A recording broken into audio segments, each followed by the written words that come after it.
संस्कृति नहीं है। सनातन संस्कृति गुरु के ही पूजा की संस्कृति है। आप कहेंगे कि ये कौन सी बात बता रहे हैं, तो थोड़ा सा जितना ही देर मुझे सुनिए, थोड़ा दिल और दिमाग को फ्री करके सुनिए तो बात समझ में आ जाए। ये चश्मा लगा करके सुनिएगा कि ये सब कबीरपंथी लोग तो खाली विरोध ही करता है, तो फिर बात समझ में नहीं आएगी। सुनने के बाद यदि बात समझ में न आवे तो आप सादर आमंत्रित है। आपको जितना तर्क करना हो, जितना विचार करना हो, जिस वेद से, जिस शास्त्र से, जिस उपनिषद से चर्चा करनी हो, या तो मंच पे ही कर लीजिए, या नहीं तो मंच पर न कर सकें तो 2 दिन तो कम से कम है ना, हम बाराबंकी में। आपके घर में, अगल में, बगल में जो पढ़ने वाले वेद शास्त्र उपनिषद जितना है वो लेकर के आ जाइए और थोड़ा तर्क कीजिए, थोड़ी बातचीत कीजिए। उस बातचीत में ऐसा नहीं हो, आपको जितना उटपटांग प्रश्न करने के लिए आता है, जितना आप गर्मी वाला प्रश्न कर सकते कीजिए, उसका जवाब हम ठंडा करके देंगे आपको। मूल बात यह समझिए कि सनातन संस्कृति किस धर्म ग्रंथ पर टिका हुआ है? वेद के आधार टिका है ना। अरे इस्लाम का मूल आधार ग्रंथ क्या? इस्लाम धर्म का संविधान कुरान है। ईसाई धर्म का संविधान बाइबिल है ना। सिख धर्म का संविधान गुरु ग्रंथ साहिब है। तो हिंदू धर्म का संविधान क्या है? बोलिए जरा, इधर से बोलो। गीता।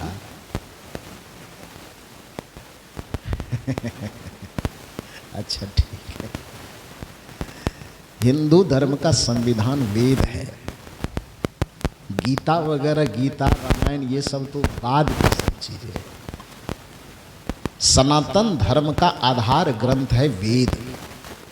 सनातन संस्कृति इसलिए पुरानी संस्कृति मानी जाती है कि आज तक पूरी दुनिया में लिखित रूप में जो साहित्य, केवल भारत की बात मत कीजिए, पूरी दुनिया में लिखित साहित्य जो आज उपलब्ध है, तो ऋग्वेद से पुराना साहित्य इस संसार भर में कहीं खोजा जाता है तो नहीं मिला जाता है। उस वेद की संख्या कितनी है? 4। पहले 3 ही था, बाद में 4 गिनाया। तो 4 वेद क्या है? ऋग्वेद, यजुर्वेद, सामवेद और अथर्ववेद। ये चारों वेद मिला करके मंत्रों की संख्या है 10,086। कितना मंत्र है? चारों वेद मिला करके जो वेदों के मंत्र हैं, उस मंत्र की संख्या गिन करके है 10,086। दिमाग में लिख सकते तो दिमाग में लिखिए, और नहीं तो कॉपी कलम लाए तो उसको लिखिए। कॉपी कलम में नहीं लिख सकते तो जो बात हम बता रहे हैं अपने घर जाइएगा और मोबाइल निकाल करके गूगल से पूछिए। आजकल हमारे साहब कहते हैं कि देवता सब प्रकट होता है, तो हमारे नज़र में एक नया देवता प्रकट हुआ जिसको गूगल देवता कहते हैं। जो काम कोई देवता से न समाधान हो सके तो गूगल देवता निकालिए। उससे भी नया देवता निकल गया, चैट जीपीटी। उससे पूछिए, वो बता देगा। तो उस वेद के मंत्रों की संख्या है 10,086 के आसपास। जब वेदों में मंत्रों की संख्या इतनी ज्यादा हो गई कि लोग उसको पढ़ कैसे सकेंगे, सब घुला मिला है, कुछ इधर है, कुछ उधर है, कुछ उधर है, कुछ उधर है। तो बाद में जब ऋषि मुनि आए, थोड़ा प्रगतिशील सोच होने लगा, तो 1, 2, 4, 10 पीढ़ी के बाद ऋषियों ने सोचा कि वेद के मंत्र इतने घुले मिले हुए हैं कि आदमी पढ़ना मुश्किल हो जाएगा। तो क्या किया, उसको चारों वेद के मंत्र को खोज खोज करके 4 हिस्से में बांट दिया। समझ रहे हैं बात? पहले तो वेद की संख्या 4 हो गई, जिसके सभी मंत्रों की संख्या 10,086 हो गई। उसके बाद चारों तरफ जो बिखरे पड़े थे, मान लीजिए कि आपके पास में 10,000 रुपया दिए, 5 टकिया, 2 टकिया, 4 टकिया, 10 टकिया मिला के दिए, और उसको गिनती करना है, तो 10 रुपया सिक्का अलग कीजिएगा कि नहीं? पहले 2 रुपया वाला अलग कीजिएगा, 5 रुपये वाला अलग कीजिएगा, और एक कैटेगरी के सब रुपए को अलग अलग करके तब न गिनती कीजिएगा। तो उसी तरह से वेद साहित्य में जितने मंत्र घुले मिले थे, तो लोगों को आसान से वेद का ज्ञान पहुंचे, इसके लिए आगे के ऋषियों ने वेद के समस्त मंत्रों को 4 हिस्से में बांट दिया। वेद का पहला हिस्सा कहलाया संहिता भाग, दूसरा हिस्सा कहलाया ब्राह्मण भाग। ब्राह्मण जाति वाला ब्राह्मण नहीं, भाग का नाम है, पुस्तक के हिस्सा का नाम। तो पहला हिस्सा का नाम संहिता भाग, दूसरे हिस्सा का नाम ब्राह्मण भाग, तीसरे हिस्से का नाम आरण्यक भाग, और चौथे हिस्से का नाम उपनिषद भाग। बात समझ में आई? ये 4 हिस्से जब वेद के किए गए, वेद के मंत्रों का, तो संहिता भाग का मतलब होता है ऐसा मंत्र जिस मंत्रों के माध्यम से समाज और परिवार को चलाने का कानून हो, उसमें नियम हो, उसमें तो समाज, परिवार और व्यक्ति को चलने और चलाने का नियम जिस मंत्रों से जुड़ा हुआ हो, उस मंत्र को कहा गया संहिता भाग। ऐसा ऐसा जहाँ मंत्र मिले, बेटा को कैसे चलना चाहिए, पत्नी को कैसे चलना चाहिए, समाज को कैसे चलना चाहिए, परिवार को कैसे चलना चाहिए, तो ऐसे ऐसे मंत्र जितना मिला उसमें से सबको छांट करके एक जगह कर दिया, और उस हिस्से का नाम क्या रखा? संहिता भाग। बात समझ में आई? दूसरा हिस्सा रखा ब्राह्मण भाग। पूजा कैसे करना है, पाठ कैसे करना है, देवी देवता को कैसे मनाना है, कैसे रिझाना है, यज्ञ कैसे करना है, हवन कैसे करना है। तो पूजा पाठ यज्ञ हवन से संबंधित जो मंत्र थे, उस मंत्र को एक जगह इकट्ठा कर दिया और उस हिस्से का नाम रख दिया गया ब्राह्मण भाग। ठीक है। तीसरा हिस्सा अरण्यक भाग आता है, जिस अरण्यक भाग का मतलब यह होता है कि घर में रहते हुए हमें साधना, भक्ति, भजन करके साधु, ऋषि और मुनियों की दिनचर्या को अपने जीवन में उतारना है। इससे जुड़ा हुआ जितना मंत्र आया, उन सारे मंत्रों का नाम, उस भाग का नाम रखा गया आरण्यक भाग। घर में रह करके साधु सन्यासी की तरह जीवन कैसे जिया जाए। आरण्य का मतलब जंगल होता है। जंगल में कौन रहते थे? ऋषि, मुनि, साधु, महात्मा, यही रहते थे। तो घर में रहते हुए, गृहस्थी में रहते हुए, जंगल के में रहने वाले साधुओं की तरह जीवन कैसे जिया जाए, इससे जुड़े हुए जितने मंत्र थे, उन सारे मंत्रों को एक हिस्से में रखा गया, जिसको कहा गया आरण्यक भाग। ठीक है।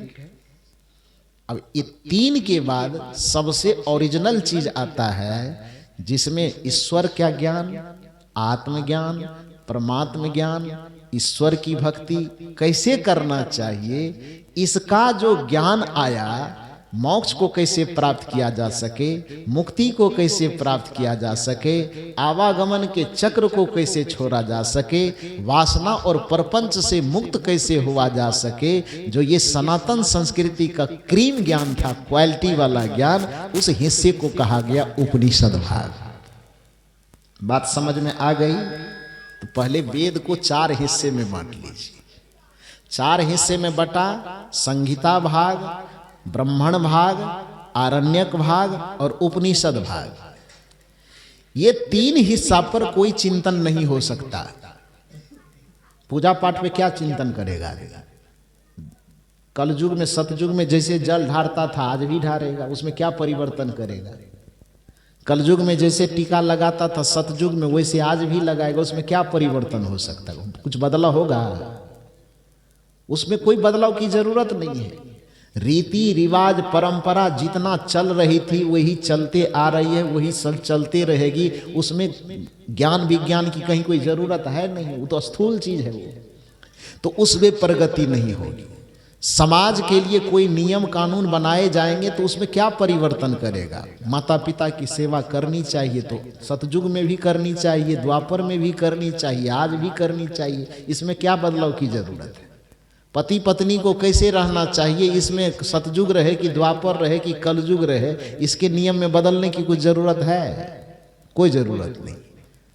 तो ये सामाजिक नियम में कोई बदलाव नहीं होगा, पूजा पाठ यज्ञ हवन के नियम में कोई बदलाव नहीं होगा, उसके बाद साधु सन्यासी को कैसे पाप करना चाहिए, कैसे पुण्य करना चाहिए, इसके नियम में कोई बदलाव नहीं होगा। ये 3 नियम जो बनाए गए वेद के, ये तीनों नियम को क्या किया गया? रूढ़ कर दिया गया। मैंने भैया इसको कॉपी पेस्ट मार दो, इसमें अलग से कभी कोई परिवर्तन होने की संभावना नहीं है। ये 3 को पूरा लेकर के चपोत दिया गया। अब चिंतन की जो बात होगी, दर्शन की जो बात होगी, सनातन संस्कृति को विकसित करने की जो बात होगी, ये 3 भाग पर तब होगा नहीं काम। काम किस पर होगा? मेरी बात समझ रहे हैं? 3 हिस्से को रूढ़ बना करके बस एकदम कॉपी मार करके पेस्ट लगा करके एकदम पूरा थकिया करके रख दिया गया। अब जब हिंदू धर्म का विकास होगा, चिंतन होगा, दर्शन बनेगा, द्वैतवाद, अद्वैतवाद, विशिष्टाद्वैतवाद, द्वैताद्वैतवाद, सगुणवाद, निर्गुणवाद, ये सारे चीज जो फैलेगे डाढ़ पात, वो कहां से फैलेगा? बच गया चौथा, जिसको हमने क्या कहा? उपनिषद भाग।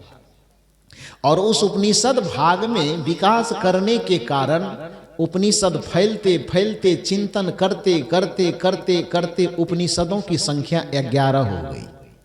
कितनी हुई? 11। कठोपनिषद, केन उपनिषद, श्वेतासुतर उपनिषद, ईशोवास्योपनिषद, बृहदारण्यक उपनिषद, छंदोग्य उपनिषद, केन उपनिषद, इस तरह से उपनिषदों की संख्या कितनी हो गई? 11।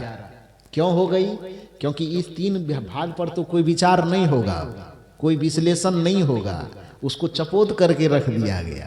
विचार, तर्क, चिंतन जो भी होगा वो एक भाग पर होगा, जिसको उपनिषद भाग कहते हैं। अब उसको उपनिषद क्यों कहा गया? पहला सवाल ये कीजिए, ज्ञान के उस हिस्से को उपनिषद कहा क्यों गया?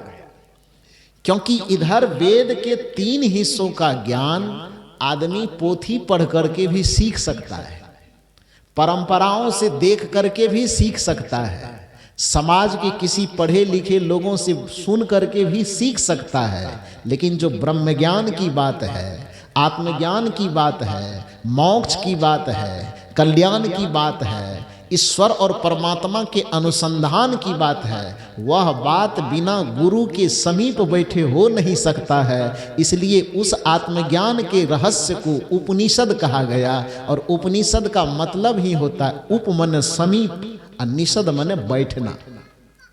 जो ज्ञान गुरु के समीप बैठ करके ही सीखा जा सकता है, जिस ज्ञान को हम गुरु के समीप बैठ करके ही अपने अंतःकरण में धारण कर सकते हैं, उसी ज्ञान को सनातन संस्कृति में उपनिषद का ज्ञान कहा गया, जो ज्ञान आप लोगों को दिया जा रहा है। कबीर साहब जब इस संसार में आए, तो अब आप बताइए कि कबीर साहब जब प्रचार करेंगे धर्म का, तो ये 3 हिस्सा से करेगा कि चौथा हिस्सा से? आप बताइए ना जरा सा। जिसको चपोत के रख दिया गया उस हिस्से का प्रचार करेगा कि जिस चौथा हिस्सा दर्शन चिंतन का विषय है उस पर प्रचार करेगा? करेगा ना। आपने उपनिषद कभी देखा है? नाम सुने हैं? उपनिषद का नाम केवल उपनिषद सुने होंगे, उपनिषद का नाम क्या क्या है वो कोई नहीं सुना है। न उपनिषद को कभी देखा है, न वेद को कभी देखने गया है। अब बड़ा एकदम मोच पिजा करके कहता है कि हमसे बड़का सनातन धर्मी तो कोई है ही नहीं।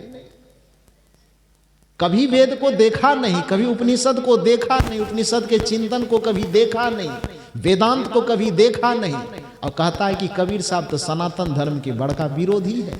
अरे भैया, तू सनातन को कितना प्रतिशत समझ रहे हो? तुम हिंदू धर्म को समझ कितना प्रतिशत रहे हो? केवल काक भुसुंडी और गरुड़ के संवाद को सुन के समझते हो कि हम सनातनी धर्मी हो गए। खाली रामायण पढ़ने से सनातन धर्मी हो जाए? रामायण पर ही केवल सनातन धर्म टिका हुआ है क्या? सनातन धर्म मूल रूप से वेदांत पे टिका हुआ है।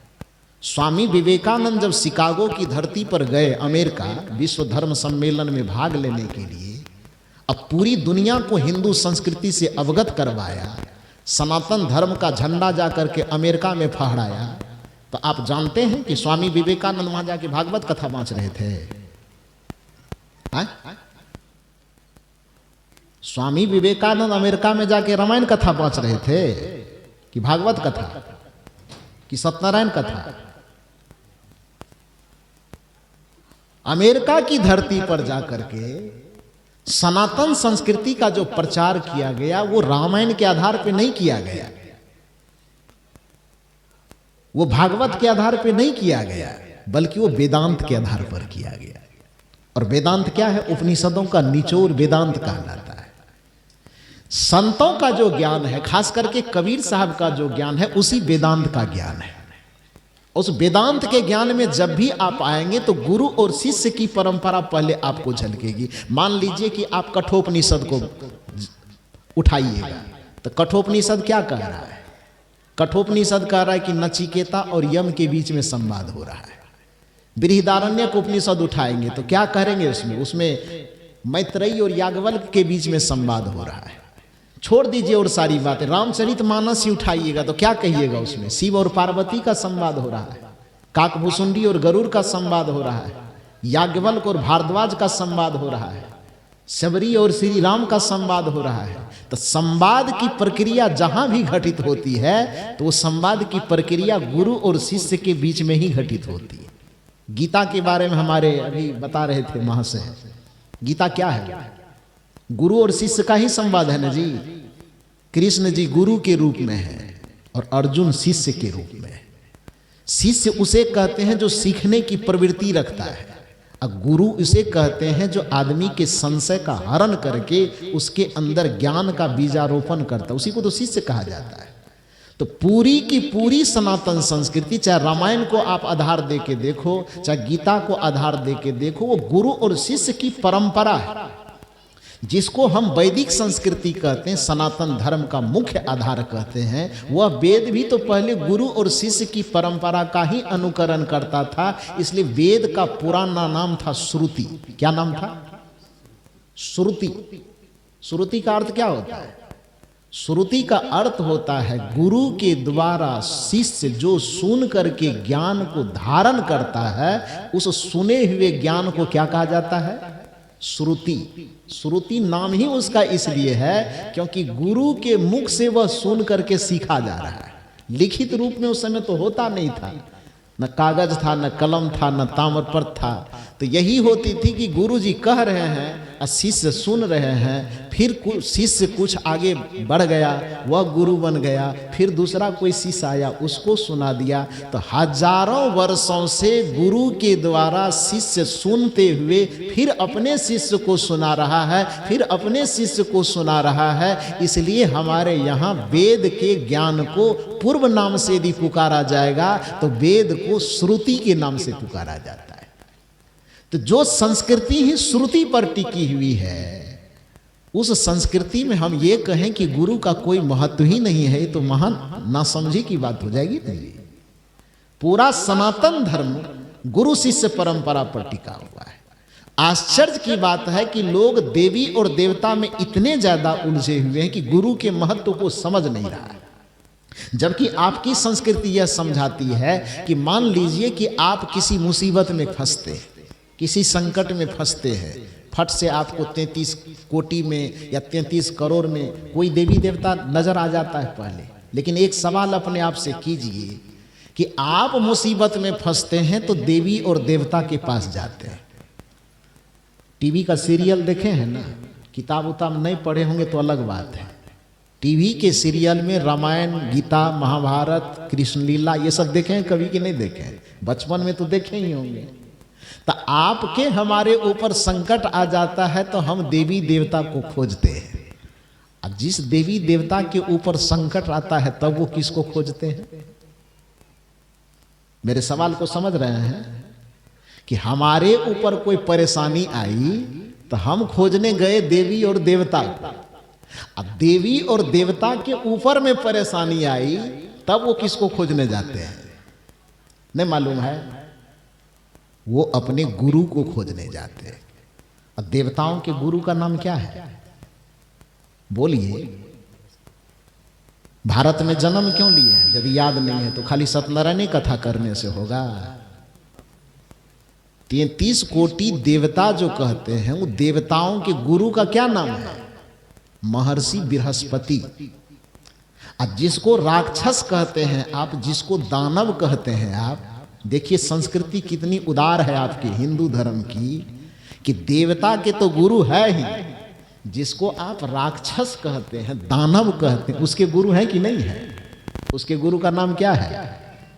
कुल गुरु शुक्राचार्य है ना। तो देवता के गुरु का नाम महर्षि बृहस्पति और दानव के गुरु का नाम शुक्राचार्य। अब सोचिए कि कितनी अजीब संस्कृति है कि देवता के पास भी गुरु है, दानव के पास भी गुरु है, अब बीच में हम लोग कहते हैं कि हमको गुरु की जरूरत है। कैसे काम चले? हमारी गिनती कौन चीज में होगी? ना हम दानव के गिनती में आएंगे, ना हम देव की गिनती में आएंगे। जिस परंपरा के देवता भी गुरु के अधीन है, देवराज इंद्र को यदि कोई परेशानी, जो देवताओं का राजा है ना जी, इसलिए उसको देवराज कहा जाता है। तो देवताओं के राजा कहलाने वाले जो इंद्र है, उसके ऊपर में परेशानी आती तो छटपटा के कहां भागता है? शास्त्र पुराण पढ़ रहे हैं तो पढ़िए, नहीं पढ़ते तो आजकल तो मोबाइल भी हाथ में है, कोनो सीरियल निकाल करके देखिए ना, उनके ऊपर परेशानी आती कहां जाता है? जब जीवन दुख से घिर जाए, कोई बात समझ में ना आवे, तब करके भरोसा सदगुरु पे, उनकी शरण में आ जाना। हमारी भारतीय संस्कृति, सनातन संस्कृति यही कहती है कि जब जीवन दुखों से घिर जाए, पीड़ा परेशानी से घिर जाए, चारों तरफ देखने पर कहीं कोई उत्तर, कहीं कोई समाधान नजर ना आवे, तो उस अवस्था में एक ही काम करना, आंख बंद करके, यदि सदगुरु का दरबार नजदीक में है तो वहां दौड़ जाना।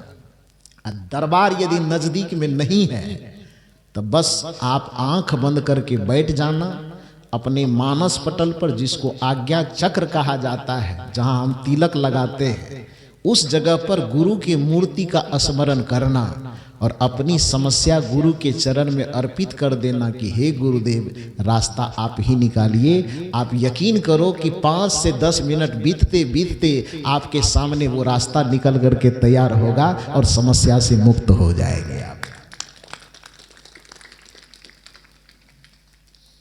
यदि आपको यकीन नहीं होता है, रामचरितमानस को आप जानते मानते हैं, मानना भी चाहिए, नजदीक में अयोध्या है तो क्यों नहीं माना जाएगा? बिल्कुल मानना चाहिए। यदि जानते मानते तो उस रामचरितमानस की कथा तो जानते होंगे ना। राजा दशरथ जी के पास सारा ऐश्वर्य था कि नहीं? सब चीज था, धन दौलत पद प्रतिष्ठा हर चीज, लेकिन उनके जीवन में एक भयंकर दुख था। कौन सा दुख? कि सब चीज से परिपूर्ण रहने के बावजूद भी उसको चौथी अवस्था तक कोई संतान नहीं हुआ। ये दुख था कि नहीं था? ये कोई बनी बनाई कहानी तो नहीं है, ये तो सब जानते हैं। तो चौथी अवस्था तक उसे कोई संतान नहीं था। अब आप बताइए कि एक गृहस्थी मर्यादा में जीने वाले, हम लोग साधु महात्मा है तो बाल बच्चा पतना पत्नी सबसे अलग वाले हैं, लेकिन खास करके जो गृहस्थी मर्यादा में जीने वाले लोग हैं, सब चीज से परिपूर्ण हो, उसके घर में संतान न हो, तो ये दुख कमजोर माना जाएगा कि भयंकर दुख माना जाएगा? क्या माना जाएगा? भयंकर दुख माना जाएगा ना, भयंकर पीड़ा मानी जाएगी। और ये पीड़ा राजा दशरथ जी को भी पीड़ित कर रही थी कि भाई हम चक्रवर्ती सम्राट हैं, इतने सेना, इतने सेनापति, इतना बड़ा राज, इतनी प्रतिष्ठा, पूरे जगह पर हमारी वाहवाही होती है, लेकिन घर जब आते हैं इस साम्राज्य को संभालने वाला कोई वारिस नजर नहीं आता है, तो इसको देख करके मन बड़ा मायूस हो जाता है। परिणाम क्या हुआ आपको क्या लगता होगा? राजा दशरथ जी को डॉक्टर को नहीं दिखाए होंगे, वैद्य और हकीम को दिखाया होगा कि नहीं दिखाया होगा? देवी देवता की पूजा किया होगा कि नहीं किया होगा? अरे एक साधारण आदमी कोनो चौखट जाने के लिए नहीं छोड़ता है, तो राजा दशरथ जी नहीं गए होंगे? गए होंगे कि नहीं? कोई पूजा, कोई पाठ, कोई यज्ञ, कोई हवन करने के लिए नहीं छोड़े होंगे वो। और जब सब चीज करके थक गए होंगे, कोई काम में नहीं हुआ होगा सफल, तब किसी ने, परिवार वाले ने, दोस्त मित्र ने सलाह दिया होगा कि ऐसा करो कि एक पत्नी से नहीं हो रहा है तो दूसरी शादी कर लो। सलाह दिए होंगे उनको। इतनी आसानी से राजा दशरथ जी दूसरी शादी नहीं किए होंगे, किए होंगे? जब सब चीज से परेशान हो गए होंगे और उसके मन की जो चाहत है, जो गृहस्थी मर्यादा का एक सबसे बड़ी संपदा माना जाता है संतान की प्राप्ति, वो नहीं हुआ होगा। जब राजा दशरथ जी को लगा होगा कि अब सब चीज करके थक गए, पूजा पाठ, यज्ञ हवन, कथा कीर्तन, दवाई दारू, हेम्योपैथ से, आयुर्वेद से, अंग्रेजी से, जिससे भी हो, कहीं से अब काम नहीं चल रहा है, तब अंत में जब परिवार के द्वारा दबाव पड़ा होगा तो फिर दूसरी शादी करने के लिए राजी हुए होंगे कि नहीं? इतना तो अनुमान लगा ही सकते हैं। दूसरी पत्नी से भी बच्चे हो गए, नहीं हो पाए।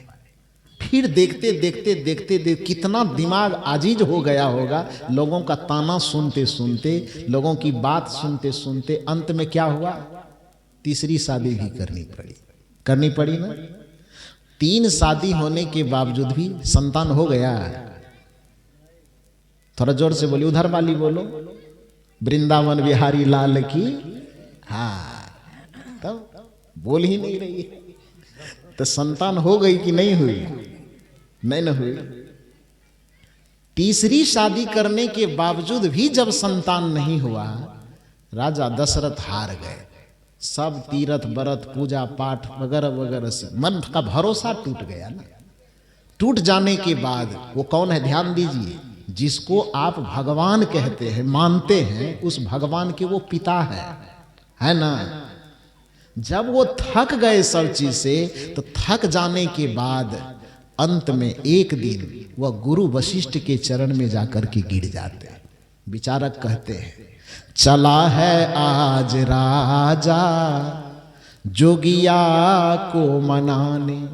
आज पहली बार मंदिर की तरफ से मुख फोड़ करके एक योगी के शरण में जा रहा है, एक संत के शरण में जा रहा है। ध्यान दीजिए मेरी बात को।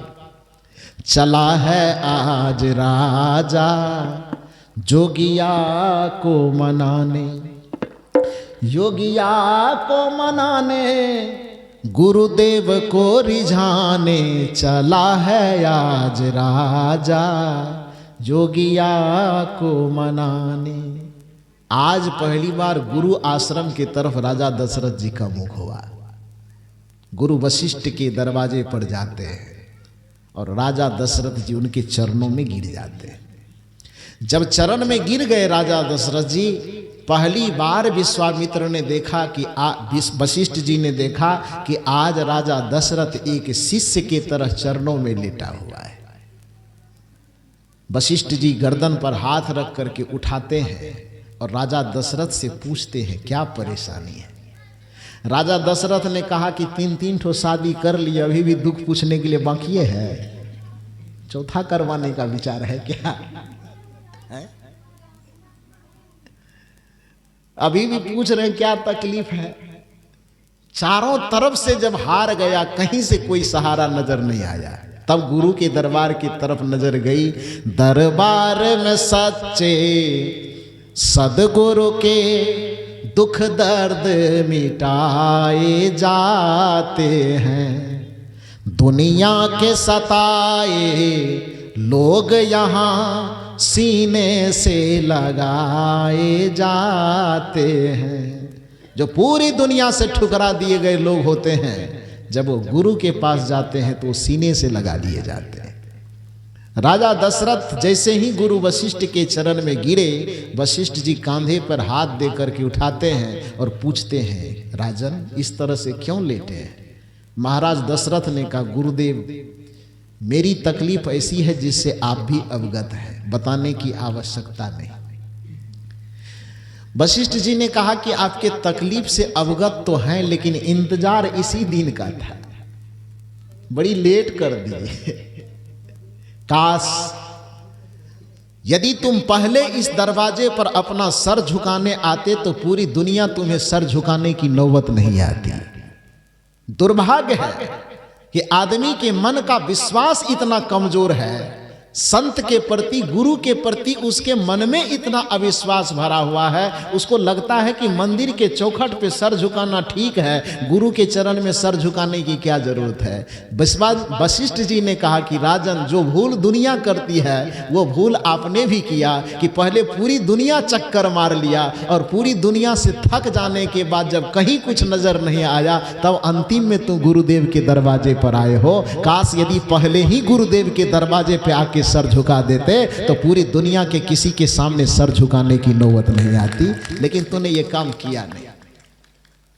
क्योंकि नीति यही कहती है कि जिस व्यक्ति का सर हमेशा माता पिता और गुरु के चरणों में झुकता है, दुनिया में उसे शर्म से कहीं सर झुकाने की नौबत नहीं आती। पिताजी के इसी गलती से प्रेरणा लेकर के पिताजी ने समझाया होगा बचपन में राम जी को कि बेटा हम गलती कर लिए तो बड़ा चक्कर में फंसे, तुम ये गलती मत करना। इसलिए राम जी जब बचपन से शुरुआत करते थे सुबह की, तो किससे शुरुआत करते थे? प्रातः काल उठी के रघुनाथा। आगे आप बता दीजिए। हाँ, यही तो कबीर साहब बता रहे हैं और आप कहते हैं कि तो सनातन धर्म के विरोधी है। अब राम का जो आचरण है वो हम करें तो सनातन विरोधी कैसे हो गए? श्री राम जी ने कहा कि प्रातः काल उठी के रघुनाथा। अब कौन कौन मंदिर में नवा वही माता? दुर्गा माई के कि काली माई, संतोषी, कहां कहां बताइए आप ही। राम जी ने क्या रास्ता दिखाया? अब राम जी जो रास्ता दिखाए उस रास्ता पर हम चले तो हम सनातन के विरोधी हो गए। राम जी जिस चरित्र को किए उस चरित्र को हम अपनावें तो हम सनातन विरोधी हो गए। श्री राम जी ने हमें सिखाया, आप भटकते हैं सनातन के पथ से, आप भटके हुए हैं कि आप इधर झांकते हैं, उधर झांकते हैं, उधर झांकते हैं। हमको राम जी ने जो आदर्श दिखाया है हम उस पर चलते हैं। इसलिए कबीरपंथी को सनातन का विरोधी नहीं कहना चाहिए, बल्कि सनातन का सबसे बड़ा झंडावदार कहना चाहिए। श्री राम जी ने जो आदर्श दिखाया कि प्रातः काल उठी के रघुनाथा, ध्यान दीजिए, मात पिता गुरु नावहि माथा।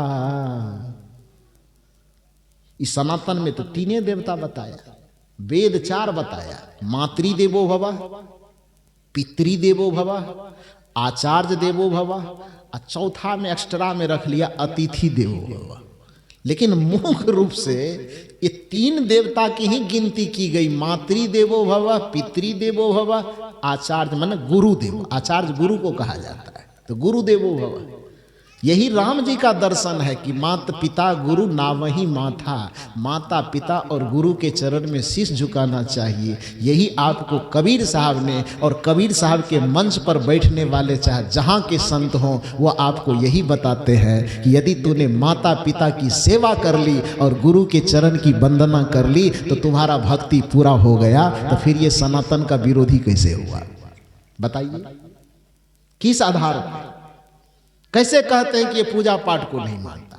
तो मूल रूप से मैं आपसे ये कहना चाह रहा हूं कि राजा दशरथ जी कहे, बेटा राम, मैं मुझसे बड़ी भूल हो गई, गुरु के चरण में बाद में गए, पहले हम दुनिया चक्कर लाए, तुम ये गलती मत कर। इसलिए सुबह सुबह उठो और सबसे पहला काम क्या करो?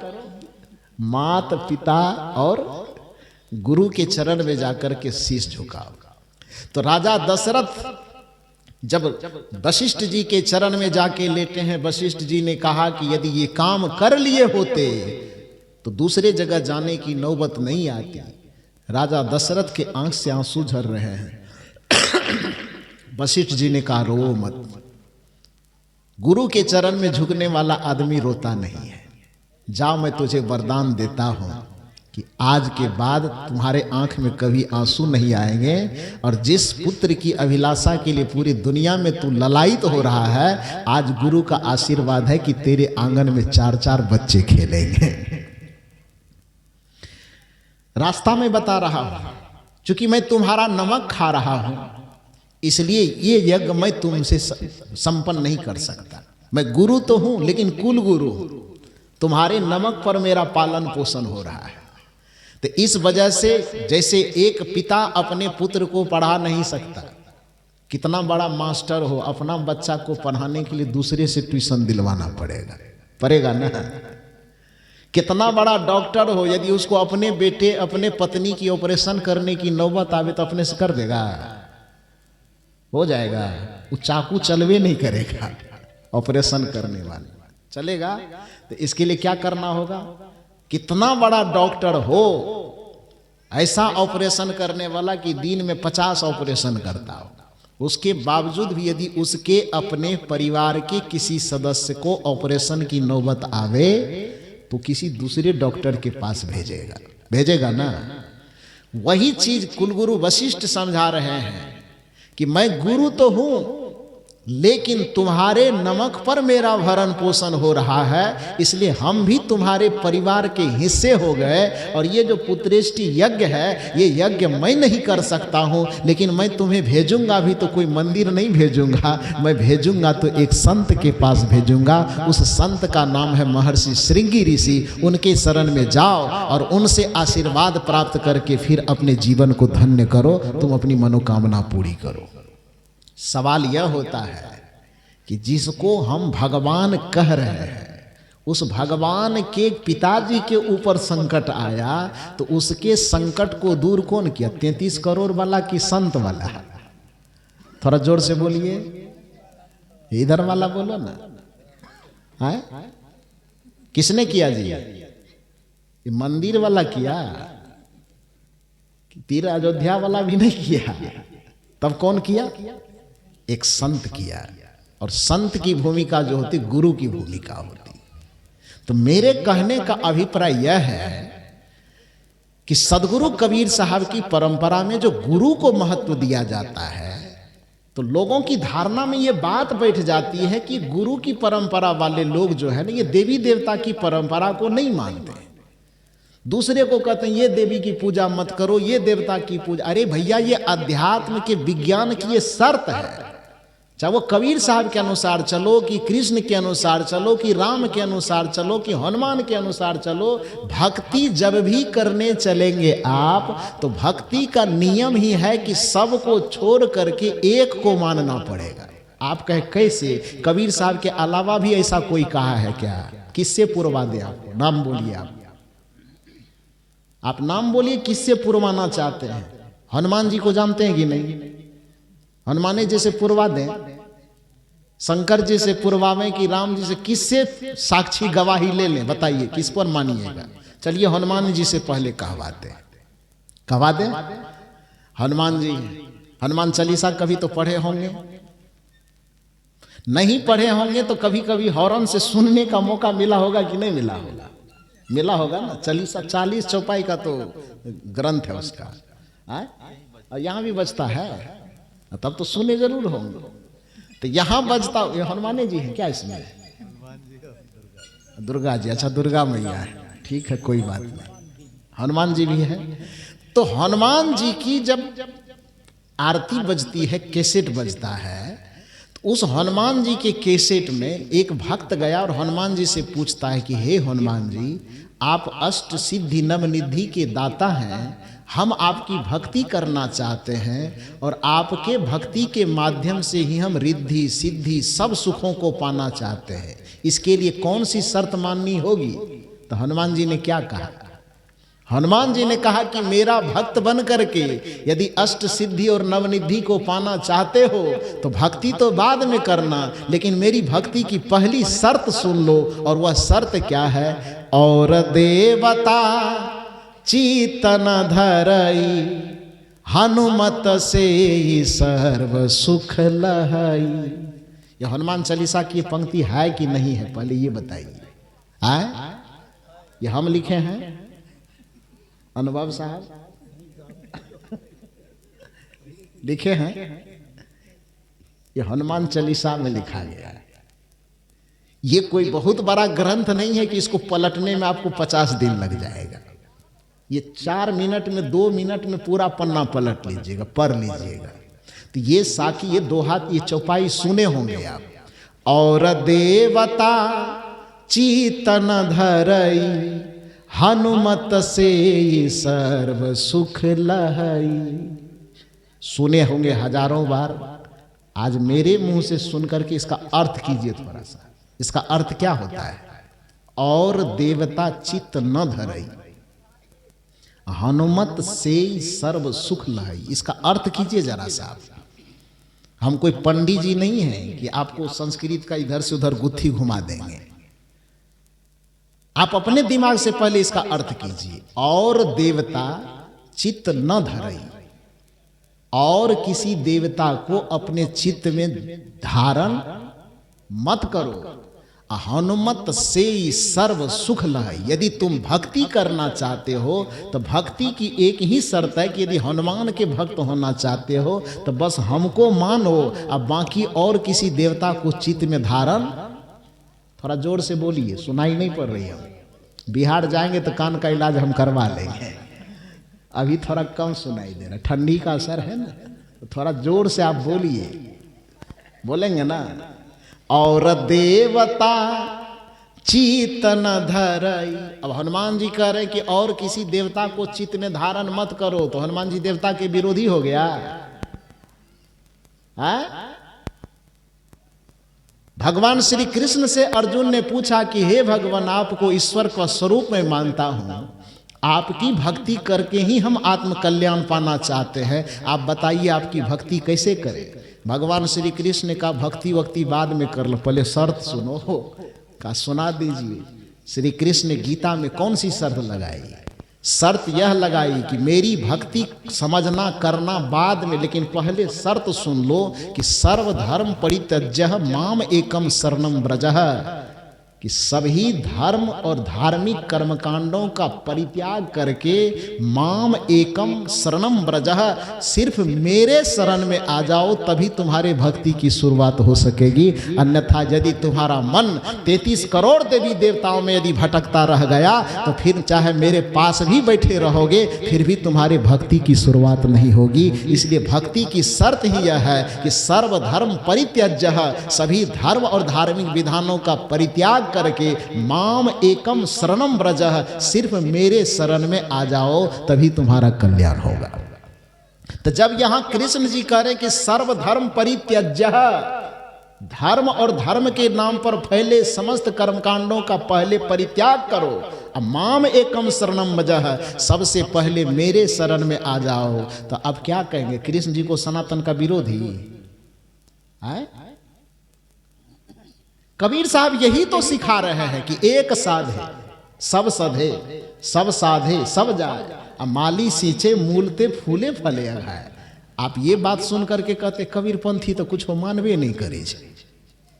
भाषा बूझ रहे कि नहीं बूझ रहे हैं? बिहार वाला है तो यूपी तो सटा हुआ है, तो कैसे नहीं बूझिएगा? जब कबीर साहब ये कह रहे हैं कि एक को साधो तभी सब सधेगा, दुर्भाग्य यहां पर यह है कि हम सबको पकड़ने के चक्कर में एक को भी नहीं पकड़ पाते। और जो आदमी वृक्ष के, आप कल्पना कीजिए कि एक इमली का वृक्ष है, उस इमली के वृक्ष में लाखों पत्ते हैं, फूल हैं, फल है। अब किसी आदमी को यदि इमली के पेड़ को सींचना होगा तो क्या करें? एक एक पत्ता में जाके पानी छींटें? बताइए आप। एक एक फूल में जाकर के गुलाब जल छिड़कें? एक एक डाल में, एक एक तना में? कि कौन आदमी समझदार कहेगा? वो देखने वाला कहेगा इसके दिमाग का स्क्रू ढीला हो गया, रांची ले चलो भर्ती करवाने की। कहेगा कि नहीं कहेगा? वृक्ष को हमें हरा रखना है, फूल को हमें हरा रखना है, पत्ता को हमें हरा रखना है, तो समझदारी यह नहीं कहती है कि प्रत्येक पत्ते में जाके पानी छींटो। समझदारी यह कभी नहीं कहती है कि डाल डाल में जाकर के पानी छींटो। समझदारी यह कभी नहीं कहती है कि वृक्ष के एक एक फूल में जाकर के पानी डालो। समझदारी यह कहती है कि पूरे वृक्ष को हरा भरा रखना हो तो डाल को भूल जाओ, पत्ते को भूल जाओ, तना को भूल जाओ और सबको भूल करके एक जड़ में पानी डालना शुरू करो। लाखों पत्तों में अपने आप पानी पहुंच जाएगा, सब में पानी डालने की आवश्यकता नहीं है। समझदारी यही कहता है।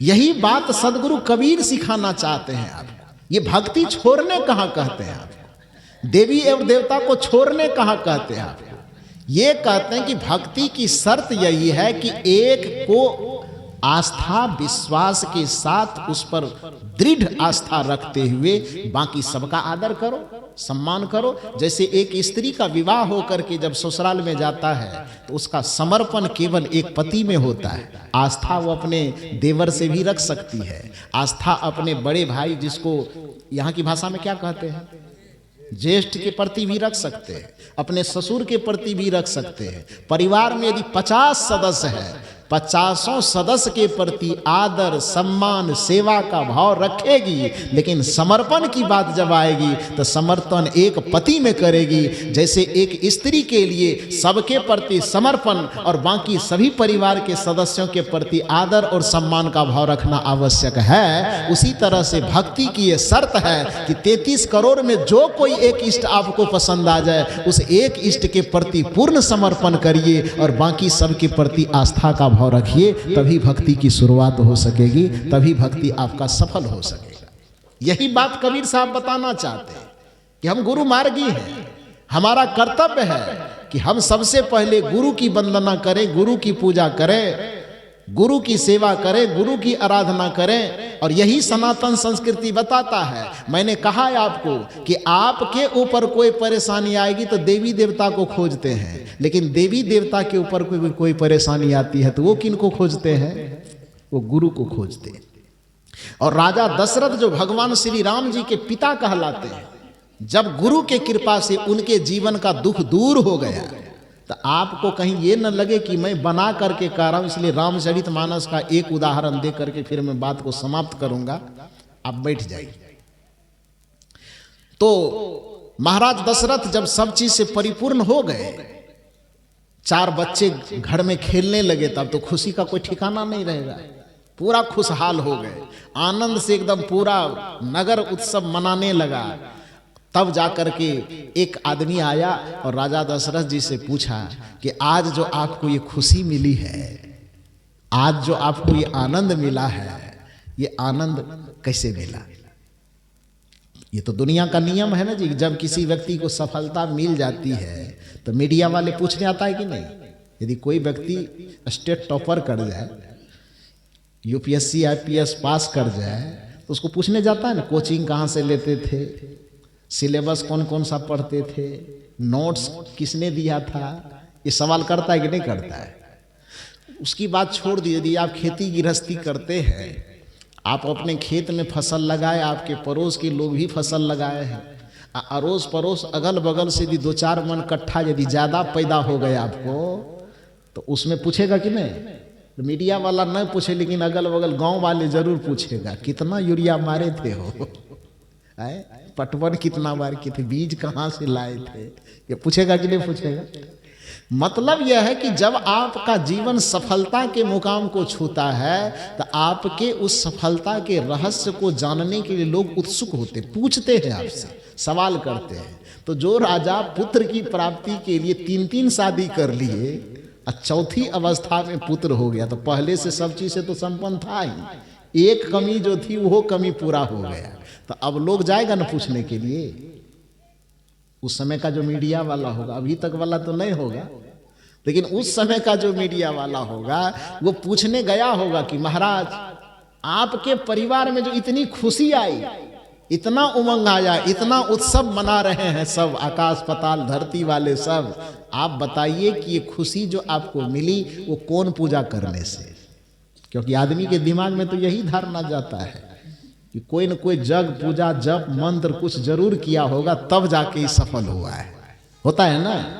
तो महाराज दशरथ से डायरेक्ट पूछा गया कि आपके घर में, आपके परिवार में जो पूरी संपन्नता, पूरी प्रतिष्ठा, पूरा आनंद, पूरा मंगल, पूरा उत्सव का जो अवसर आया है, ये बुढ़ारी अवस्था में, चौथी अवस्था में, ये 4-4 बच्चे भगवान के रूप में आपके आंगन में खेल रहे हैं, आप बताइए कि यह किनके कृपा से हुआ।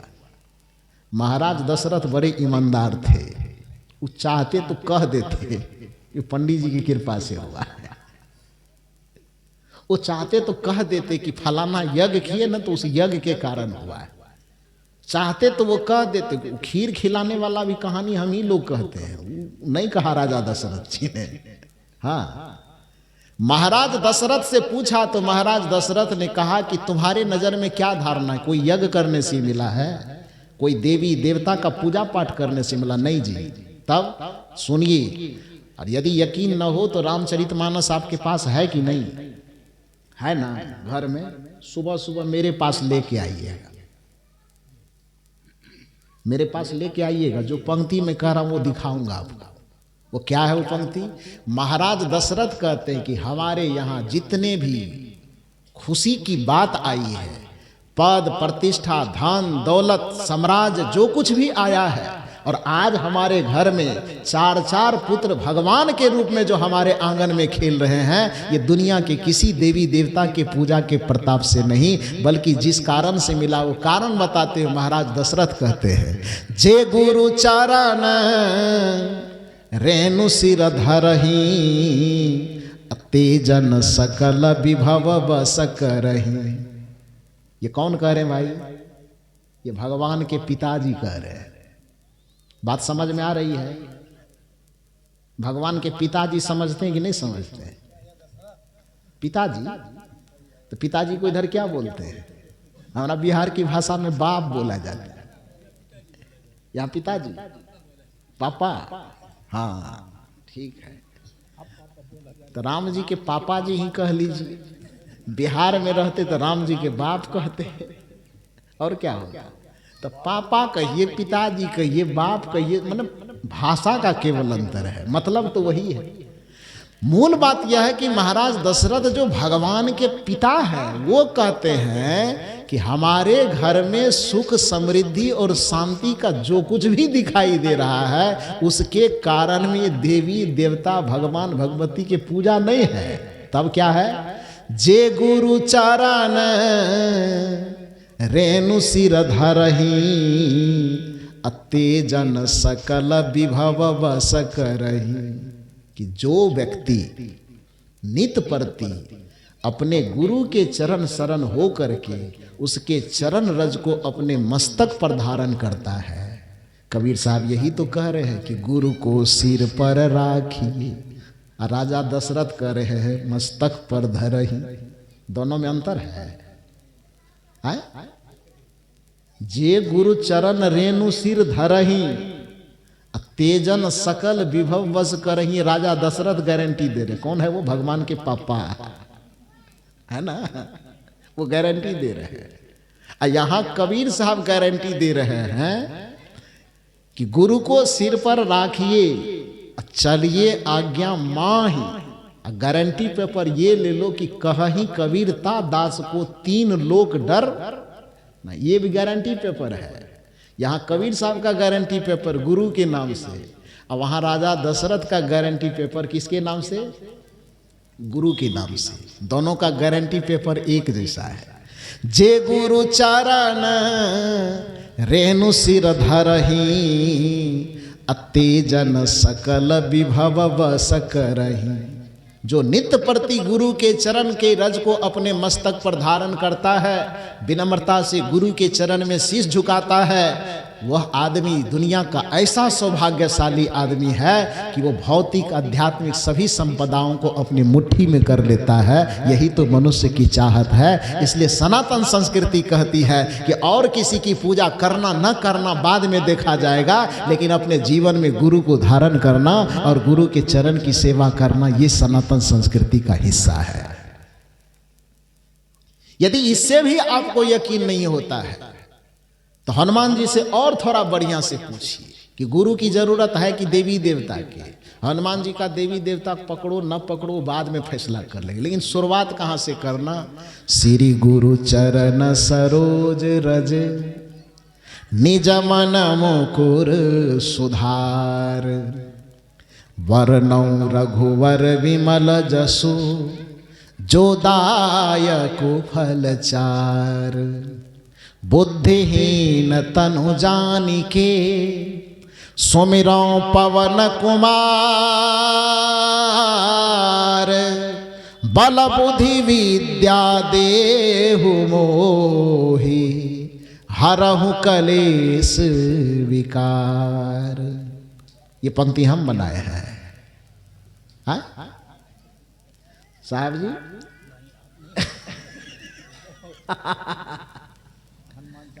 इस साहब जी भी नहीं बनाए, मैं भी नहीं बनाया हूं। अब हरियाणा वाले से पूछना पड़ेगा उन्होंने भी नहीं बनाए। आप लोग बनाए हैं? कोई नहीं बनाए। ये किसकी पंक्ति है? गोस्वामी तुलसीदास जी के द्वारा लिखी गई हनुमान जी के लिए। हनुमान जी कहते हैं कि मेरे शरण में आए हो, मेरे पास लड्डू चढ़ाने से कोई काम बनेगा नहीं। ये तो बड़ा गड़बड़ कर दिया है, रूट से थोड़ा भटक गया है। मेरे मंदिर में आकर के खड़ा होने से पहले तुमको जाना कहाँ चाहिए? पहले ये ब्रजेश बाबू जो सत्संग करवाया है, पहले सत्संग पंडाल में जाओ, अनुभव साहब से मिलो, कंठी माला दीक्षा लो, इससे युक्ति भेद जानो, तब मंदिर में प्रवेश करना। ये हनुमान जी ने कह रहा कि हम कह रहे हैं, ये हनुमान जी कह रहे हैं। श्री गुरु चरण सरोज रज, शुरुआती कहां से? मंदिर से कि गुरुदेव के चरण से? थोड़ा जोर से बोलिए ना, गुरुदेव के चरण से। श्री गुरु चरण सरोज रज निज मन मुकुर सुधार। पहला अध्याय तो आप पूरा कर लीजिए। पहला अध्याय यही है कि श्री गुरुदेव के चरण कमल में अपने मन को समर्पित करो, क्योंकि आपके मन के मुकुर का सुधार भगवान नहीं करेगा, आपके मन के मुकुर का सुधार गुरुदेव ही करेंगे। इसलिए सुबह दिन के सत्र में मैंने कहा था कि गुरु को ही सच्चा हरि कहा गया, क्योंकि जैसे सूर्य के उदय हो जाने से आसमान में सूर्य निकलता है तो पूरे संसार का अंधेरा का हरण हो जाता है, उसी तरह से हमारे जीवन में यदि गुरु का आगमन होता है, उसी क्षण से हमारे जीवन के दुखों का अंधकार छंटने लगता है और जीवन धन्य धन्य होने लगता है। हमारे जीवन के पापों का अंधकार खत्म होने लगता है, हमारे जीवन के दुखों का अंधकार खत्म होने लगता है, हमारे जीवन के अज्ञानता का अंधकार खत्म होने लगता है। इसलिए गुरु को हरि कहा जाता है। बंदो गुरु पद कंज कृपा सिंधु नर रूप हरि, महामोहतम पुंज जासु वचन रवि कर निकर। जो रवि का काम है, जो सूर्य का काम है, वही काम गुरु का काम है। सूर्य का काम है संसार के अंधकार का हरण करना, और गुरु का काम है आपके अंतःकरण के अविद्या के अंधकार का हरण करना, अज्ञान के अंधकार का हरण करना। इसलिए गुरु की तुलना सूर्य से की गई कि बंदो गुरुपद कंज कृपा सिंधु नर रूप हरि, महामोहतम पुंज। कैसे? तो जासु वचन रवि, रवि मना सूर्य, रवि कर निकर। जैसे रवि के किरण निकलने से, कर मन किरण प्रकाश, जैसे रवि का कर निकलने से, रवि का किरण निकलने से, रवि का प्रकाश निकलने से अंधकार का हरण हो जाता है, उसी तरह से हमारे जीवन में गुरु की चेतना का प्रवाह होने से, गुरु ज्ञान का प्रवाह होने से हमारे अंतःकरण के मोह रूपी अंधकार का, अज्ञान रूपी अंधकार का हरण हो जाता है। इसलिए हमें गुरु की वंदना पहले करनी चाहिए। हनुमान जी कहते हैं कि मेरे मंदिर में बाद में आना, लड्डू हम बाद में खा लेंगे, पहले उधर जाओ अनुभव साहब के पास। श्री गुरु चरण सरोज रज। प्रश्न हुआ क्यों जाए? फायदा क्या है? निज मन मुकुर सुधार। पहले तुम्हें अपने मन को सुधारना पड़ेगा, और मन सुधारने की ठेकेदारी भगवान के पास नहीं है। अरे रावण का मन बिगड़ गया तो भगवान सुधार दिए रावण के मन को? हाँ? कि रावण के नक्शे बिगाड़ दिया। क्या किया? रावण का मन बिगड़ गया, बुद्धि बिगड़ गई, तो श्री राम जी के सामने आने पर श्री राम जी ने रावण के बुद्धि का सुधार कर दिया कि रावण के पूरे खानदान का संहार कर दिया। क्या किया? यदि हिंदी का साहित्य पढ़े हैं तो सुधार और संहार का अंतर समझते हैं ना। सुधार का मतलब तो गड़बड़ चीज को ठीक कर देना, और संहार का मतलब होता है जो चीज गड़बड़ा है उसको थकूच करके नक्शे बिगाड़ देना, खत्म कर देना। संहार का यही मतलब होता है।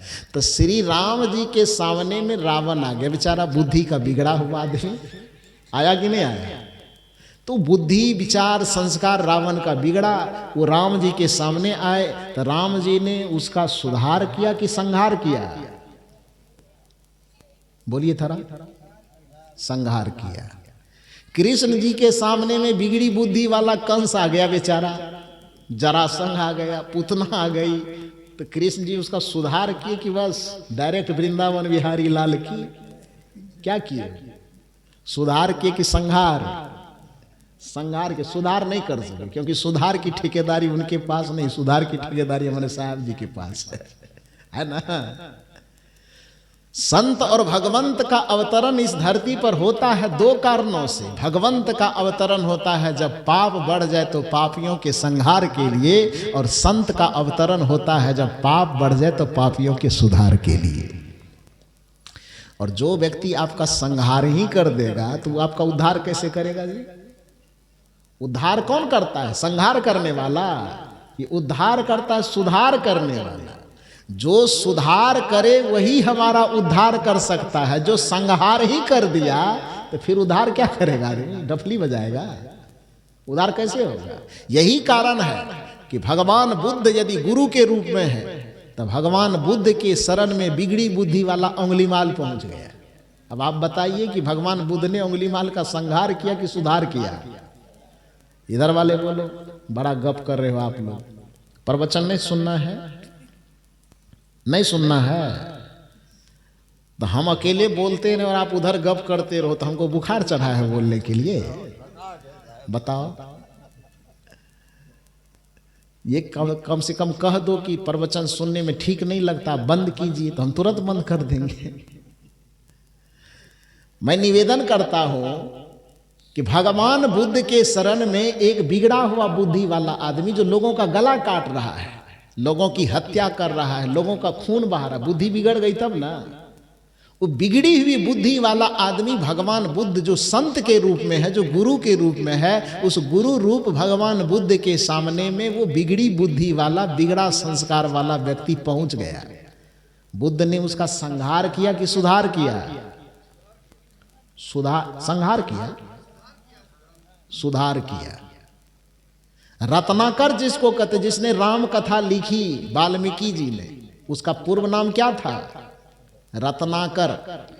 वो रत्नाकर बेचारा भटकते भटकते भटकते भटकते सप्त ऋषि मंडली के शरण में चला गया, संत के शरण में। सुधर गया कि मर गया? सुधर गया ना। सुधरा तो क्या किया? उल्टा नाम जपत जग जाना, वाल्मीकि भय ब्रह्म समाना। गुरु के शरण में आकर के जो व्यक्ति सुधर जाता है, वो सुधर करके केवल इंसान ही नहीं बनता है, वो ब्रह्म के समान भगवान बन जाता है। बनता है कि नहीं बनता है? कैठो भगवान आदमी को सुधारा है? एक लिस्ट बना के दिखाइए तो। जिनका जिनका भगवान का नाम जानते हैं उनके सामने में कौन कौन पापी आया जिस पापी के बुद्धि को सुधार करके भगवान बना दिया? थोड़ा नाम बता सकेंगे आप? नहीं बता पाएंगे, क्योंकि भगवान के पास सुधारने की जिम्मेदारी है ही नहीं। भगवान के पास संहार करने की जिम्मेदारी है, सुधारने की जिम्मेदारी किसके पास है? गुरु के पास में। इसलिए कबीर साहब कहते हैं गुरु है बड़ा गोविंद से, भगवान से बड़ा गुरु है। क्योंकि मारने वाला तो हजारों मिल जाएंगे, सुधारने वाला नहीं मिलेगा। तो मारने वाला बड़ा कि सुधारने वाला? आप लोग आवाज कम बोलते, दूध दही नहीं खाते हैं क्या? दूध दही नहीं खाते हैं? खाते हैं। तो खाते हैं तो आवाज इतनी कमजोर कैसे है? थोड़ा जोर से बोले।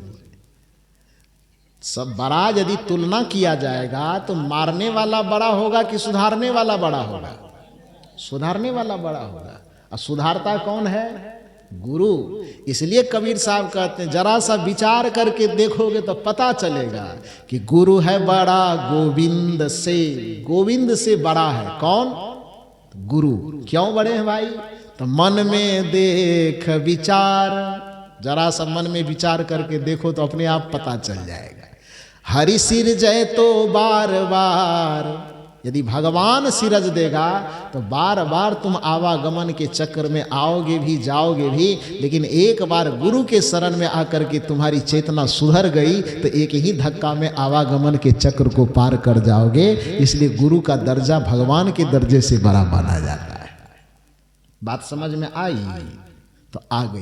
कहने का ये अभिप्राय है कि पूरी सनातन संस्कृति, भारतीय संस्कृति, जो वेद से लेकर के उपनिषद तक का विकास हुआ है, संतों की परंपरा को जब आप पढ़ेंगे, वो तो समय नहीं है यहाँ पर, ठंडी का मौसम है, लेकिन आप लोग इतना बढ़िया से बैठे हैं कि मुझे बोलने का मन कर रहा है। हम तो सोचे थे कि 10 मिनट बोल के चले आए, लेकिन आप तो ज्यादा बोल दिए। अब बंद कर दिया जाए? हाँ, और थोड़ा बोला जाए? हाँ, तो बढ़िया। यूनिवर्सिटी में तो 45 मिनट का ही क्लास ले पाते हैं हम लोग जी। आप लोगों को पढ़ाने में 1.5 घंटा 2 घंटा आप बुलवा देते हैं, फिर भी फर्क नहीं पड़ता है। वहां फर्क पड़ जाता है।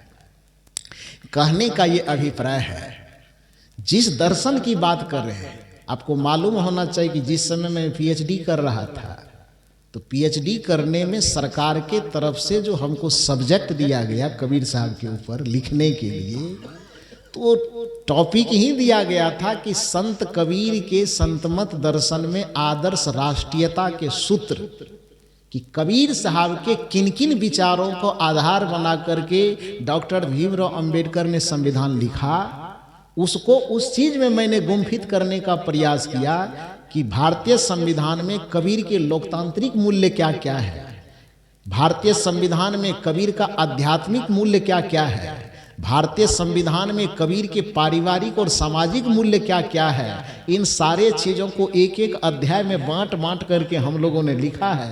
PhD करने के दरमियान में कबीर साहब के लिए कम से कम 600 पुस्तकों को मुझे पढ़ना पड़ा। कितने पुस्तकों को? 600। और उन पुस्तकों का निचोड़ जब पढ़े, आप ही के प्रयागराज इलाहाबाद विश्वविद्यालय के एक बहुत बड़े प्रोफेसर हो गए, पंडित गोविंद त्रिगुणायत नाम है उनका। पंडित गोविंद त्रिगुणायत ने कबीर साहब पर शोध करते हुए एक पुस्तक लिखा है जिसका नाम है कबीर विचारधारा। उस कबीर विचारधारा में उन्होंने निष्कर्ष निकाला है कि 15वीं शताब्दी में, जिसको मध्य युग के नाम से जाना जाता है भारतीय इतिहास में, उसमें यदि कबीर न होते उस मध्य युग में, तो गोस्वामी तुलसीदास जी को लोग सनातन धर्म के रक्षक मानते हैं। लेकिन नहीं, गोस्वामी तुलसीदास जी तो बहुत बाद में हुए ना जी। कबीर साहब से उम्र में तुलसीदास जी कितने छोटे हैं ये पता है आप लोगों को? गोस्वामी तुलसीदास जी उम्र में कितने छोटे हैं मालूम है? 250 बरस। कितना बरस? 25 नहीं, 10 नहीं, 250 बरस। 250 बरस का मतलब समझते हैं क्या पीढ़ी गुजर गया? एक व्यक्ति की पीढ़ी को 25 बरस यदि औसत मानेंगे पीढ़ी का गैप, तो 250 बरस का मतलब हो गया कम से कम 10 पीढ़ी हो गई ना। 10 पीढ़ी। जिस समय में कबीर साहब इस धरती पर आए थे, इस्लाम का जोर जबरदस्ती उस समय चल रहा था कि गोस्वामी जी के समय में चल रहा था? वो कबीर साहब के समय में चल रहा था। सिकंदर लोदी, तो तुगलक, तो फलना, तो चिलना, जिसका भी आक्रांता का नाम जानते हैं, वो सारे आक्रांता अपने तलवार के नोक पर लोगों के गर्दन से कंठी माला फेंक करके लड़ने, लड़ाने, मरने, मारने की बात उस समय चल रही थी। उस सारा धक्का सहने की जरूरत पड़ी कबीर साहब को। हिंदू धर्म को बचाया कबीर साहब ने, सनातन संस्कृति को बचाया कबीर साहब ने, और आज नाम उछल उछल करके कमा रहा है दूसरा कोई। बड़ा गजब है यार। कि जिसने तुम्हें बचाया, जिसने तुम्हारी रक्षा की, जिसने आपके सनातन संस्कृति को बचाने के लिए बड़ी क्रांति छेड़ी। आप पढ़िए उस शोध को।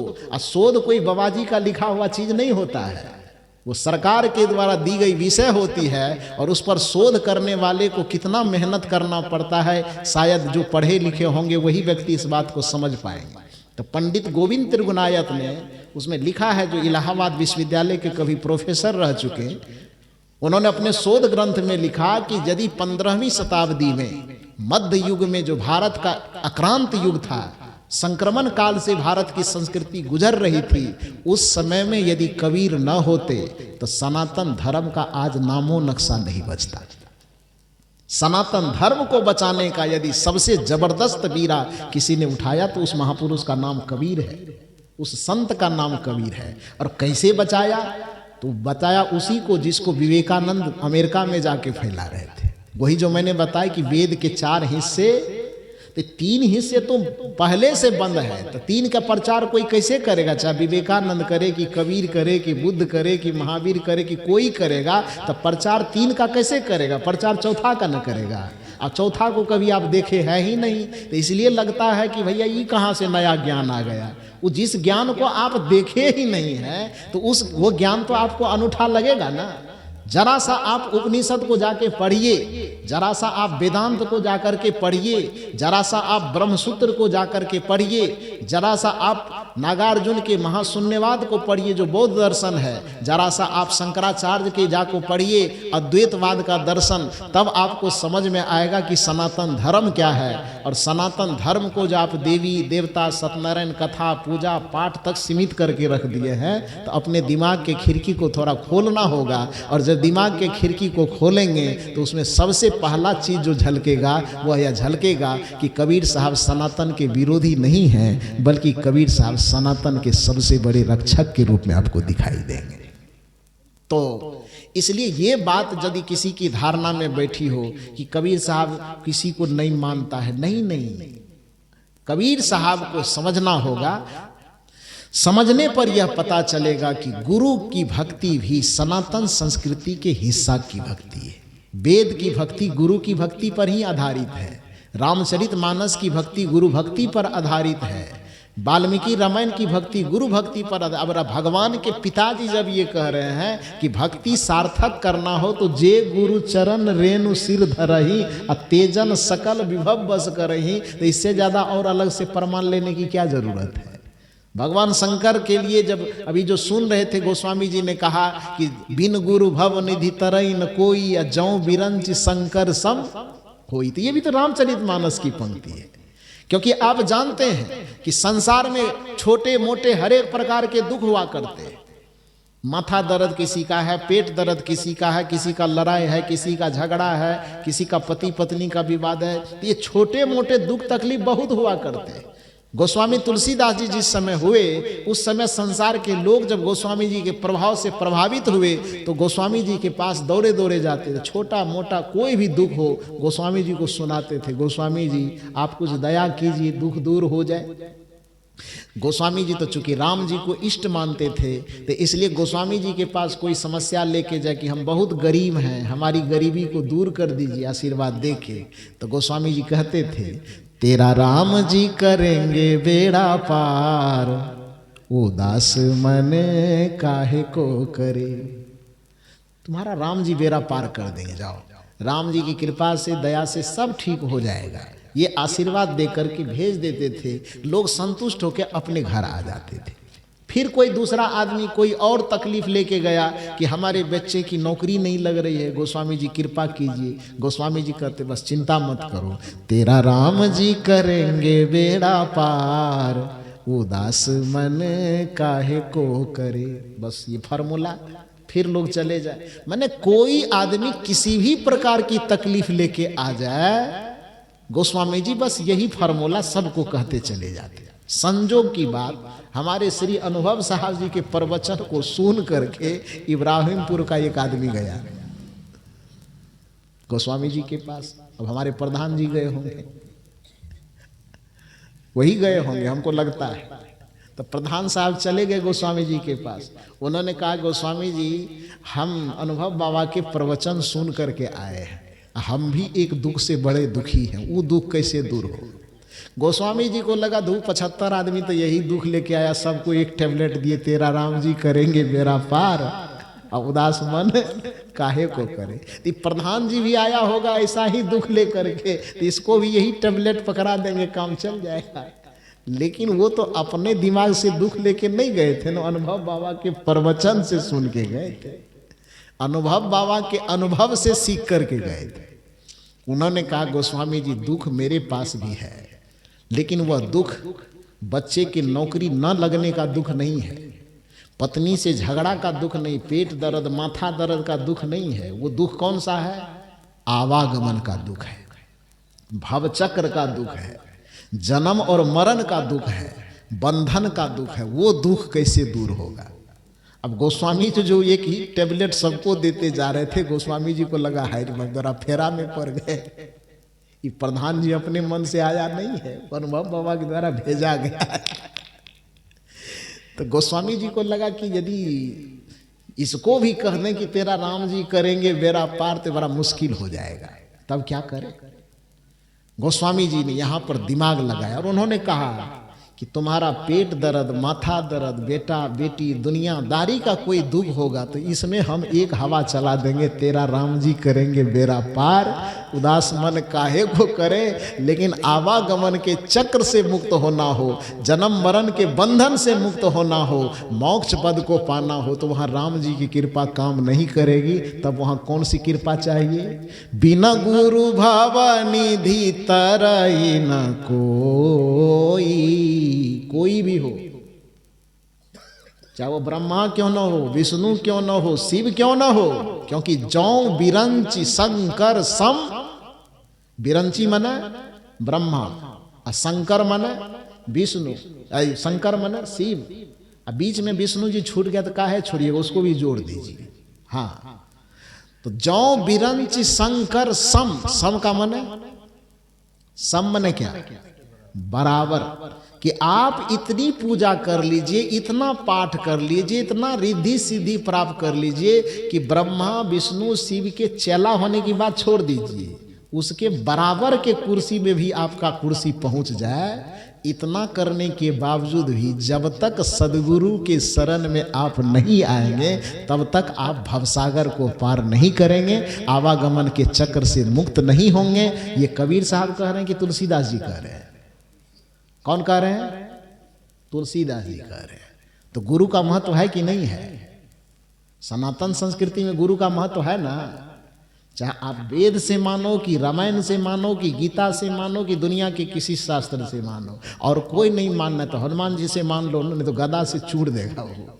श्री गुरु चरण सरोज रज निज मन मुकुर सुधार, वरनौ रघुवर विमल जसु जो दायकु फल चार। कौन कौन फल? आम कटहल लीची टमाटर। तब फल क्या?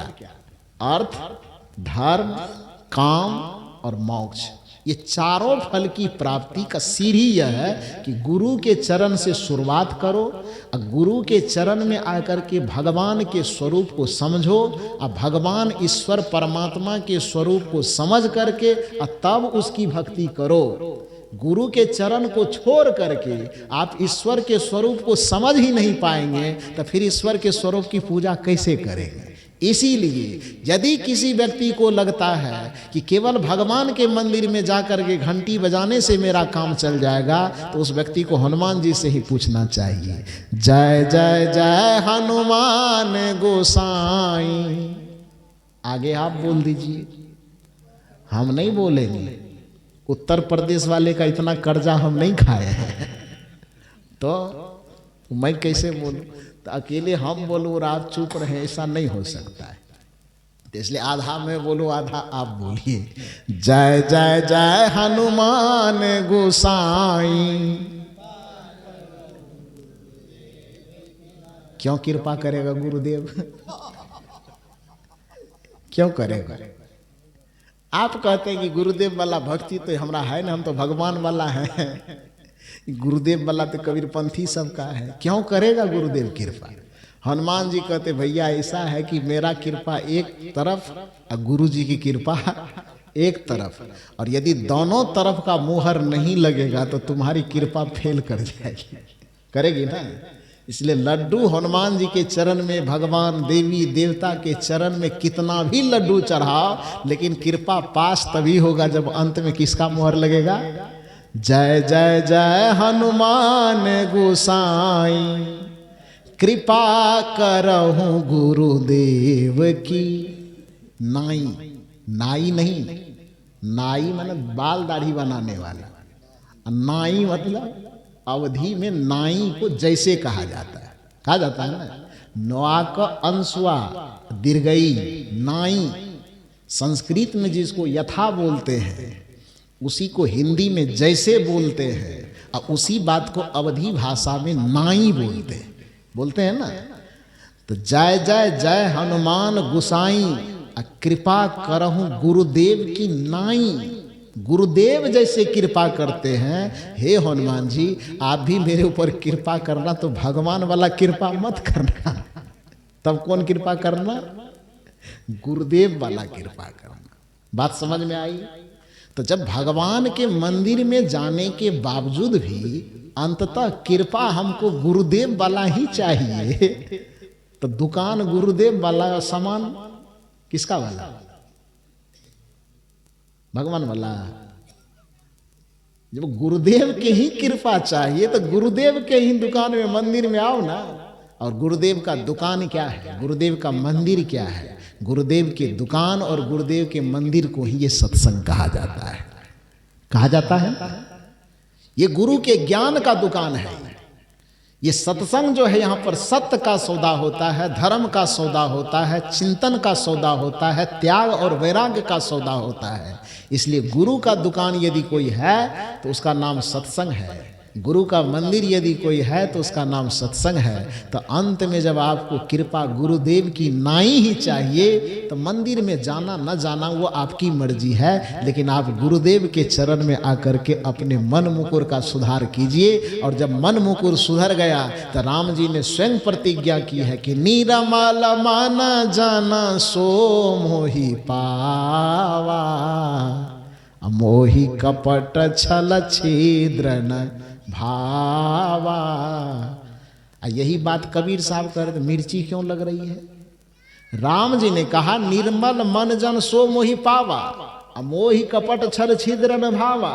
कबीर साहब यही डंके के चोट पर कह दिए कि कबीरा मन निर्मल भया जैसे गंगा नीर। तो पीछे पीछे हरि फिरे, सब भगवान पीछे पीछे घूमेगा। तुलसीदास जी कह रहे हैं कि निर्मल मन जन सो मोहि पावा, यानी जिसका मन निर्मल हो जाएगा वो भगवान को आसानी से प्राप्त कर लेगा। और कबीर साहब कह रहे हैं कि कबीरा मन निर्मल भया जैसे गंगा नीर, अब पीछे पीछे भगवान फिरे कहत कबीर कबीर। तो कबीर साहब उठपटांग कह रहे हैं। हाँ? ये तुलसीदास जी के चिंतन से रामचरितमानस के चिंतन में और कबीर साहब के चिंतन में क्या अंतर आ रहा है? जो एक आपको सनातन धर्म वाला लग रहा है और दूसरा आपको सनातन धर्म का विरोधी लग रहा है। कैसे भाई? बात को समझिए। वस्तुतः सदगुरु कबीर साहब सनातन के एक चमकते सूरज हैं, जो सनातन के विरोधी नहीं बल्कि सनातन के संरक्षक हैं। ज़्यादा न कहते हुए मूल रूप से हमारे परम पूज्य श्री अनुभव साहब जी बड़ी सुंदर बात कहे कि सदगुरु कबीर साहब की परंपरा में जो गुरु को महत्व दिया जाता है, वस्तुतः ये केवल कबीरपंथियों की धारणा नहीं है, बल्कि सनातन संस्कृति में वैदिक ज्ञान से लेकर के अभी तक के जितने ज्ञान के स्रोत को खंगालेंगे आप, तो उसमें गुरु का महत्व ज़्यादा है। इसलिए जो गुरु ज्ञान से जुड़ा हुआ ग्रंथ है उसको हम उपनिषद ग्रंथ कहते हैं। और उपनिषद का अर्थ ही होता उप मन समीप और निषद मन बैठना, अर्थात गुरु के समीप बैठ करके जिस ज्ञान को सीखा जा सके उसको उपनिषद ज्ञान कहते हैं। और कबीर साहब जो ज्ञान आपको दे रहे हैं वो वेद के 3 हिस्से का ज्ञान नहीं है। कबीर साहब का ज्ञान वेद के 3 हिस्से का ज्ञान नहीं है। कौन कौन हिस्से? संहिता भाग, ब्राह्मण भाग और अननक भाग से कबीर साहब को कुछ लेना देना नहीं है। कबीर साहब के दर्शन और चिंतन को लेना देना है किस ज्ञान से? वेद के चौथे भाग से। वेद का चौथा भाग वेदांत कहलाता है, उपनिषद का सार वेदांत कहलाता है। जिस गीता की बात वो कर रहे वह भी उपनिषद का ही एक हिस्सा है, वह भी वेदांत का ही एक हिस्सा है। तो कबीर के दर्शन को तब तक आप नहीं समझेंगे जब तक आप वेदांत की भाषा नहीं समझेंगे। कबीर के ज्ञान को तब तक आप नहीं समझेंगे जब तक आप उपनिषद से अवगत नहीं होंगे। इसलिए कबीर साहब का जो ज्ञान है वो वेद और वैदिक संस्कृति से अलग नहीं है, बल्कि वेद और वैदिक संस्कृति का समर्थन करते हुए कबीर साहब के जो आत्म अनुभव से जो बातें निकली वही आप तक हम तक पहुंचाई गई है। लेकिन धर्म के नाम पर धंधा करने वाले कुछ लोग कबीर के नाम से इतने अफवाह फैलाए, इतना अनर्गल प्रलाप किया कि आम जनता के दिमाग में ये बात बैठ गई कि कबीर साहब कुछो नहीं देवी माने छे, न देवता मानता है, न भगवान मानता है, न भगवती मानता है, न पूजा मानता है, न पाठ मानता है। ये गलत धारणा है, ये गलत अफवाह है। वस्तुतः कबीर साहब सब चीज को मानते हैं, लेकिन किसी चीज को मानने से पहले वो जानने की सलाह जरूर देते हैं कि मानो सब कुछ, लेकिन पहले उसकी वास्तविकता को जान लो, और वास्तविकता जानने के बाद यदि उचित लगे तो मान लो, और उचित नहीं लगे तो छोड़ दो। कबीर साहब का जो दार्शनिक पंक्ति है वह यही पंक्ति है कि साधु ऐसा चाहिए जैसा सूप सुभाए, सार सार को गही रहे, अथोथा दे उड़ाए। जहां से अच्छी बात मिले, सार बात मिले, ज्ञान की बात मिले, उचित बात मिले, उसको ग्रहण कर लो। और जहां पर गलत बात मिले, अनुचित बात मिले, अनीतिपूर्वक बात मिले, उन बातों को क्या करो? छोड़ दो। यही तो कबीर साहब करना चाहते हैं। तो सनातन संस्कृति का सबसे अद्भुत ज्ञान, अद्भुत तथ्य यह है कि सनातन संस्कृति भगवान की पूजा बाद में करने के लिए बताते हैं, पहले वह गुरु की पूजा करने के लिए बताते हैं। क्योंकि उनकी भी मान्यता है कि सगुण रूप में तीन देव ही मुख्य रूप है, मातृदेवो भवः, पितृदेवो भवः और आचार्य देवो भवः। चौथा में अतिथि देवो भवः। राम जी ने यही बताया, प्रात काल उठ के रघुनाथा, मात पिता गुरु ना वही माथा। यही ज्ञान हम सदगुरु कबीर साहब के परंपरा वाले भी देते हैं। भूल कर कुसंग में जाया न कीजिए, अश्लील ग्रंथ गाना, अश्लील ग्रंथ गाना गाया न कीजिए, भूल कर कुसंग में जाया न कीजिए। ये बड़ा प्रचलित भजन है। इस भजन की एक कड़ी आती है, जिनसे जन्म मिला फिर सद्ज्ञान जो दिए। ध्यान दीजिए पंक्ति पर, जिनसे जन्म मिला, तो किनसे जन्म मिला? माता से और पिता से। जिनसे जन्म मिला फिर सद्ज्ञान जो दिए। सद्ज्ञान कौन दिए? गुरु। तो माता पिता से जन्म मिला, और सद्ज्ञान और सद्भक्ति की युक्ति किससे मिली? गुरु से मिली। तीन का नाम आया ना। जिनसे जन्म मिला फिर सद्ज्ञान जो दिए, जिनसे जन्म मिला फिर सद्ज्ञान जो दिए, उन माता पिता गुरु को भुलाया न कीजिए, भूल कर कुसंग में जाया न कीजिए। अश्लील ग्रंथ गाना, अश्लील ग्रंथ गाना गाया न कीजिए, भूल कर कुसंग में जाया न कीजिए। भूल कर कुसंग में मत जाइए, और जिनसे जन्म मिला है और जिसने सद्ज्ञान दिया है उस माता पिता और गुरु को कभी भुलाया न कीजिए। यही कबीर का दर्शन है, यही राम का दर्शन है। वस्तुतः यही सनातन का दर्शन है और सनातन संस्कृति सनातन दर्शन के अनुसार ही कबीर के ज्ञान और चिंतन दर्शन है। इसलिए कबीर साहब को समझिए और कबीर साहब के प्रति आपके दिल दिमाग में कहीं से कोई अफवाह भरी पड़ी है, कहीं से कोई उल्टी सीधी बात दिमाग में घर करवा दिया गया है, तो मैं 2 दिन तक हूँ, झाड़ू बुहारू लगा करके कोशिश करूँगा कि वो कूड़ा कचरा आपके दिमाग से निकाल दिया जाए और कबीर साहब का झंडा आपके दिमाग में लहरा करके मैं चला जाऊँ। यही मेरी अभिलाषा है। आप लोग इतने ठंडी में भी बहुत शांत और एकाग्रचित्त होकर के मेरी बातों को सुने, इसके लिए आप सबों को बहुत बहुत साधुवाद, बहुत बहुत धन्यवाद देते हुए वाणी को मैं यहीं पर विराम देता हूँ। 1 दिन और बचा हुआ है, कल का समय, तो कल आप लोग आइएगा कि नहीं आइएगा? ना आवे तो बोल दें, रातें में हम बिहार निकल जाए। वैसे भी बिहार लौट के जाने का तो है नहीं। अब यहाँ संपन्न करेंगे तो यहाँ से हम लोग पंजाब जाएंगे, पठानकोट, वहाँ पर तो बड़ी भीड़ होती है, 5 से 7 हज़ार लोग कम से कम आते हैं। तो उस कार्यक्रम में जाना है, फिर वहाँ कार्यक्रम करके राजस्थान चले जाएंगे और राजस्थान से फिर कार्यक्रम करके छत्तीसगढ़ चले जाएंगे। तो छत्तीसगढ़ में अब जब लौटेंगे तो 8 फरवरी को बिहार लौटेंगे। कब लौटेंगे? 8 फरवरी को बिहार लौटेंगे। तब तक आप लोग इधर ठंडी में ठिठुरते रहिएगा और हम लोग वहाँ छत्तीसगढ़ में एसी में सोएंगे बढ़िया से, वहाँ गर्मी नहीं लगती है। ये हम समझ गए हैं। यही कारण है कि जैसे इधर ठंडी बढ़ता है तो हम छत्तीसगढ़ भाग जाते हैं। ठंडी के समय का कार्यक्रम हम छत्तीसगढ़ में ही देते हैं, क्योंकि वहाँ ठंडी नहीं लगती, चादर वगैरह ओढ़ना बड़ा मुश्किल हो जाता है।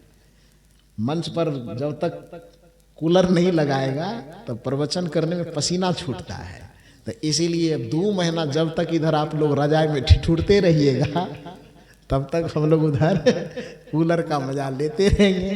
फिर इधर ठंडी खत्म होगी और छत्तीसगढ़ छोड़ करके बिहार यूपी आ जाएंगे। फिर कुछ दिन के बाद आपके आगरा में, हाथरस के पास और सब जगह कार्यक्रम है। 365 दिन का जो वर्ष होता है उसमें हम लोगों का जीवन इतना व्यस्त होता है कि लगभग 300 सवा 300 दिन तक पूरे देश में घूम घूम करके कार्यक्रम होते रहता है। उसी के दरमियान हमारे आदरणीय ब्रजेश बाबू और उनके साथी लोग मेरे कुछ प्रवचन को YouTube पर सुने होंगे और उसी के मार्फत से संजोग बना। ये तो बता रहे थे कि उनका सुनते थे। ये बड़े प्रिंसिपल आदमी है। जैसे सब विद्यार्थी में से प्रिंसिपल चुनाव करता है ना कि इसको फर्स्ट डिवीजन दे, सेकेंड दे, थर्ड दे, तो उसी तरह से प्रवचन करने वाले जितने विद्यार्थी थे उसमें से मेरा सिलेक्शन फर्स्ट डिवीजन में किया इन्होंने। तो उसके बाद कार्यक्रम आपके बीच में तो उसके बाद आप लोगों के बीच में मुझे बुलाया। तो पहले तो मैंने कहा कि इस धरती पर आने के लिए मैं कितने दिन से सपना देख रहा था, 20 साल से लगभग गुजरना होता था, लेकिन आने का मौका नहीं लगता था। आप लोगों को इसलिए भी मैं साधुवाद दूंगा क्योंकि जिस धरती पर आने के लिए मैं 20 वर्ष से सपना देख रहा था, उस धरती पर आपने आने का मौका दिया। इसके लिए आपको बहुत बहुत साधुवाद देता हूँ। और कल पुनः आइए और एक नई विषय, एक नई चर्चा लेकर के हम लोग फिर बैठेंगे और खुले दिमाग से। ना आपको हमें महात्मा मानने की जरूरत है और न आपको हम श्रोता मानते हैं। अरे हम दोनों एक धर्म, एक अध्यात्म के पथ के पथिक हैं। अंतर इतना ही है कि थोड़ा सा हम आगे चल गए हैं और आप पीछे चल रहे हैं। हमारा कर्तव्य है कि हम अपना उंगली पकड़ा करके आपको भी पीछे पीछे लेते चलें। तो हम लोगों में न कोई वक्ता न श्रोता, कुछ नहीं, बस एक परिवार के सदस्य की तरह बैठेंगे और कुछ आध्यात्मिक विषय जो मन में सवाल बन करके कौंध रहा है, उस विषय को सामने में रख करके उस पर एक आध्यात्मिक चर्चा करेंगे। तैयार हैं आप लोग? कल आएंगे ना? हाँ, तो कल दिन में भी फिर जिस तरह से कार्यक्रम की सूचना दी जाएगी, दिन में भी कार्यक्रम होगा, कल रात में भी होगा। इसी तरह से। अच्छा, तो हम लोग इतना 6-7 आदमी हैं, तो पूरे यहाँ इब्राहिम, क्या नाम लगा, इब्राहिमाबाद के सब खाना खा जाएंगे हम लोग। बहुत होता है। अच्छा, तब तो कोई बात नहीं। तो सबको बहुत बहुत साधुवाद धन्यवाद देते हुए, यदि इतना देर बोलने में कुछ मुंह से गड़बड़ निकल गया हो तो अपना ही परिवार, अपने ही घर का सदस्य समझ करके उसको क्षमा करेंगे। आप लोगों को बहुत बहुत साधुवाद देते हुए बस वाणी को विराम देता हूँ। बोलिए सतगुरुदेव की। अब एक छोटी सी सूची है दानी सज्जनों की।